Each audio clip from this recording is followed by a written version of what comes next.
Hinsdale, NY.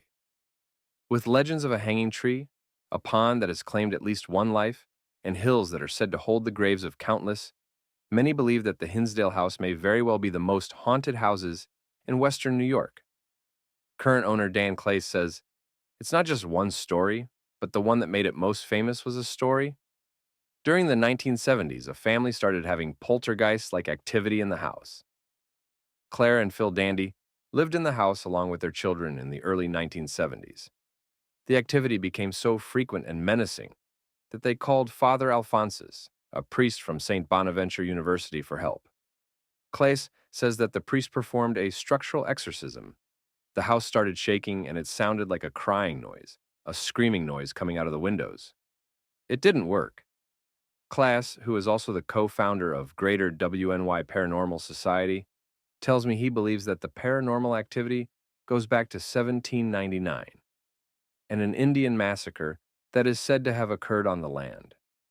Mary Ball has come to the house and run tours for many years.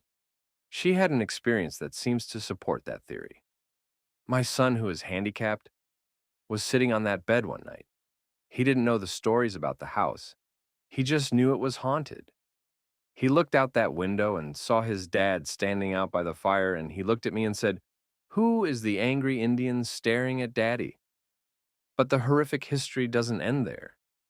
During the 1800s, there were stories of a pair of brothers who lived here, who raided passing stagecoaches, robbed and killed the occupants, and buried them, either in the cellar or the hills behind the house.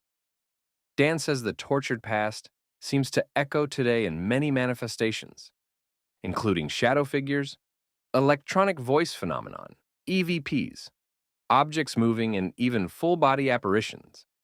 The Hinsdale House has its own website and a 24-hour live stream, so you can check it out for yourself.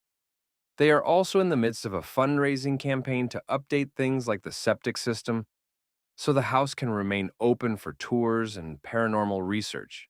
Thank you for watching. Make sure to like and subscribe.